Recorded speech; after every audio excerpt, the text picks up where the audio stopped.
என்ன பிரயோஜனம்? என்னத்துக்கு வாழணும்? சேயோடு தாம் பெற்ற செல்வம் போம், மாய வாழ்வு உற்றாருடன் போம். இந்த வாழ்க்கை இருக்க என்னைக்கு இருக்கும், என்னைக்கு வரைக்கும் வரும்னு தெரியாதுங்க. இங்க இருக்க எல்லாருக்கும் டேட் ஆஃப் பர்த் தெரியும், எல்லாத்துக்கும் பிறந்த தேதி தெரியும், தேதி தெரியும், மாதம் தெரியும், நிமிஷம் தெரியும், வருஷம் தெரியும், ஜாதகம் எழுதி வச்சிருப்பாங்க, எல்லாத்துக்கும் தெரியும். யாராவது ஒருத்தருக்கு என்னைக்கு மரண தேதி தெரியுமா? தெரிஞ்ச நம்மளாம் இப்படி உட்காந்து பேசிட்டு இருப்போமா? இந்த ஃபேன் ஓடுமா? இந்த இதெல்லாம் போடுவோமா? ஒரு எக்ஸாம்பிள் வச்சுக்குவோம்.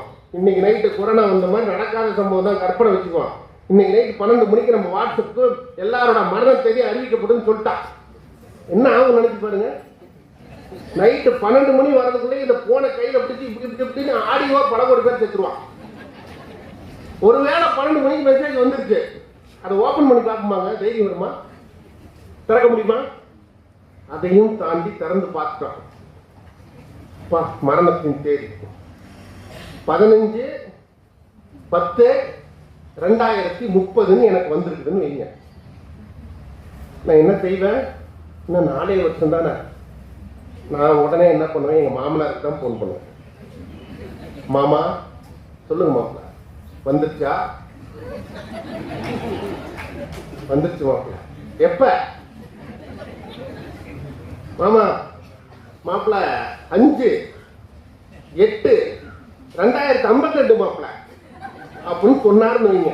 எனக்கு எவ்வளவு கோபம் வரும். கரெக்ட் பயல.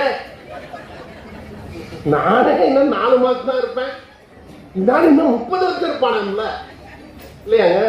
ஊரெல்லாம் கூடி ஒலிக்கு எழுதிட்டு பேரணி நீக்கி தினம் என்று பெயரிட்டு சூறையாம் காற்றடை கொண்டு போய் சுட்டிட்டு நீரினில் மூக்கி நினைப்பை ஒழித்தனர் என்றார் திருமுறை. ஊரெல்லாம் கூடி ஓன்னு அழுதுட்டு பேரே எடுத்துருவாங்க சார். அது வரைக்கும் டாக்டர், வக்கீல், கலெக்டர் எல்லாம் சரி. அவர் இறந்துட்டாருங்க, பாடி எடுக்க போறீங்க, எப்ப எடுக்கிறீங்க? பேர் எடுத்துருவாங்க சார். முருகேசன் எப்பங்க எடுக்கிறீங்கன்னு சொல்றான் இல்லையா? சேயோடு தாம் பெற்ற செல்வம் போம், மாய வாழ்வு உற்றாருடன் போம், உடன்பிறப்பால் தோல்படி போம், பொற்றாளியோடு எவையும் போம். பொன் கூட்டல் தாலி, அதான் பொற்றாளி. கொண்டாட்டி இல்லைன்னா எல்லாமும் இல்லை, எதுவுமே இல்லை, அதுதான் நிலைமை. அதனால இறைவன் கொடுத்திருக்கிற இந்த அற்புத பிறவியில், இறைவன் அளித்திருக்கிற அற்புத பிறவியை அழகாக்குவதற்கும் அனுசரித்து போவதற்கும், வாழ்க்கை எனும் இந்த பிறவி பெருங்கடலை நீந்தி கடப்பதற்கு துடுப்பாகவும் படகாகவும் அருகில இருந்து அரவணைக்கவும் எல்லாமுமாக இறைவனே சிருஷ்டித்து கொடுத்திருக்கிற ஒரு அற்புத ஜீவன் தான் ஒரு கணவனுக்கு மனைவியும், மனைவிக்கு கணவனும். இதில் கணவன் என்பவன் இதை வெளியே காட்ட மாட்டான். காட்டாம இருக்கிறதுல இன்னும் காலப்போக்கில் சிரமங்கள் நிறைய இருக்கின்றது தான் 2 தரப்புலையும் சொல்லியிருக்கிறாங்க. உள்ளபடியே நம்ம இந்த தலைப்பை கூர்ந்து பார்த்தோம்னா, இன்றைக்கு கால சூழ்நிலையில அந்த பெண்களை கொண்டாடுகின்ற தன்மை என்பதெல்லாம் குறைஞ்சு போன மாதிரியான நிலைமை இருந்தாலும் கூட, விஞ்சி இருப்பது நிறைய பேர்கிட்ட அந்த ஒரு உணர்வு, சரிப்பா பரவாயில்ல அப்படின்ற மனநிலை வந்துச்சு. ஏன்னா அப்பெல்லாம் கணவரை சுவாமின்னு கூப்பிட்டாங்க. சுவாமி, நாதா, தேவா அப்படின்னு கூப்பிட்டுருந்தாங்க. இப்ப வாடா போடா பொட்டக்கண்ணா எல்லாம் சொல்றாங்க இல்லையா? மேடம், உங்க வீட்டுல வடக்கண்ண இருக்கா? கொஞ்சம் கொடுக்குறேன். வடக்கண்ண இருக்கா?